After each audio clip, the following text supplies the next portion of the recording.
एक गांव में सामू नाम का हलवाई रहता था। वह बहुत ईमानदार और मेहनती व्यक्ति था। सामू हलवाई बहुत स्वादिष्ट मिठाइयाँ बनाता था, जिसके कारण लोग दूर दूर से उसको अपने समारोह में मिठाइयाँ बनवाने के लिए बुलाते थे। एक बार पास के गांव के मुखिया के यहाँ शादी का प्रोग्राम था, जिसमें सामू को मिठाई बनाने के लिए बुलवाया गया। सामू गांव में जाकर मुखिया के यहाँ अच्छी अच्छी मिठाइयाँ बनाता है, जिसके पश्चात मुखिया ने प्रसन्न होकर सामू को अच्छे पैसे दिए और ढेर सारी मिठाइयाँ घर ले जाने को दीं। मिठाइयों को एक गठरी में बांधकर सामू गांव के रास्ते जाने लगा। रास्ते में एक घना जंगल था और शाम भी हो गई थी और सामू जंगल से जा रहा था कि तभी अचानक सामू के सामने एक चुड़ैल आ गई। सामू चुड़ैल को देखकर बहुत डर गया, फिर डर के मारे वहीं रुक गया। इतने में चुड़ैल सामू को देखकर खूब जोर से हंसने लगी और बोली, हा हा हा हू, अच्छा हुआ जो तू आ गया। मैं कितने दिनों से भूखी थी, अब तू मेरा भोजन बनेगा। यदि आप मुझे खा लोगी तो मैं कभी भी अपने गांव नहीं जा पाऊंगा, और मैं गांव में नहीं जाऊंगा तो लोग समझ जाएंगे कि मैं इस जंगल से आया था, और तुमने मुझे खा लिया तो तुम्हें हमेशा ही भूखा रहना पड़ेगा। यदि मैं तुम्हें अपने बदले खाने के लिए कुछ दे दूं तो? सामू की बात सुनकर चुड़ैल बोली, तू क्या दे सकता है खाने में जिससे मेरी भूख शांत हो जाए?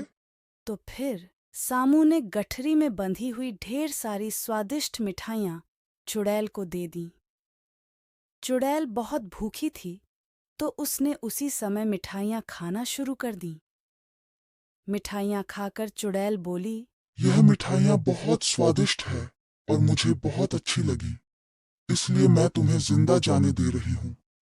लेकिन मेरी एक शर्त है कि तुम मुझे आगे भी मुझे इन मिठाइयों को ला कर दोगे।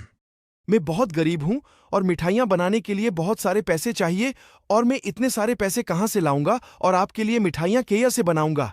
सामू की है बात सुनकर चुड़ैल बोली, रुको, मैं तुम्हें सोने की मोहर देती हूँ, जिनको बेचकर तुम मिठाइयों के लिए सामान खरीद लेना और मिठाइयाँ बना लेना।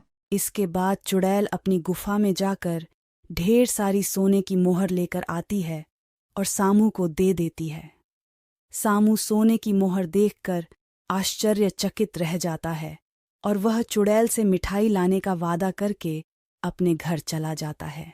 इस तरह सामू ने अपने दिमाग से अपनी जान बचा ली और यह सारी बात अपनी पत्नी को बताई, जिसके बाद उसकी समझदार पत्नी ने सामू को दोबारा उस जंगल से आने के लिए मना कर देती है।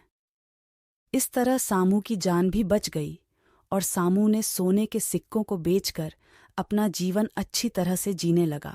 लेकिन सामू और उसकी पत्नी की बातों को उसके घर पर दूध देने वाले ग्वाले ने सुन लिया था, तो वह सोने के सिक्के वाली बात अपनी पत्नी को बता देता है। ग्वाले की पत्नी बहुत लालची थी, तो वह बोली, आप भी जंगल में मिठाइयाँ लेकर जाना और चुड़ैल से सोने की मोहर लेकर आना। फिर वह ग्वाला जंगल में जाने को तैयार हो जाता है। दूसरे दिन ग्वाला खूब ढेर सारी मिठाइयाँ लेकर जंगल जाता है, जहाँ उसकी मुलाकात चुड़ैल से होती है और वह अपनी जान के बदले चुड़ैल को मिठाइयाँ दे देता है। फिर चुड़ैल ने उसे भी पेड़ के पास बनी अपनी गुफा से सोने के सिक्के लाकर दे देती है। ग्वाला भी सोने के सिक्के लेकर बहुत खुश होता है।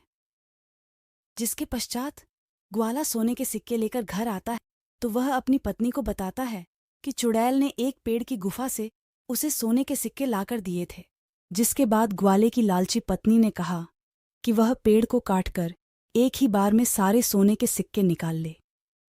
अपनी पत्नी के अनुसार ठीक वैसा ही ग्वाले ने किया, लेकिन पेड़ को काटते हुए देखकर चुड़ैल बहुत गुस्सा हो गई और उसने वही ग्वाले को मार दिया। इस प्रकार ग्वाले ने अपनी लालची पत्नी के कारण अपनी जान गंवा दी।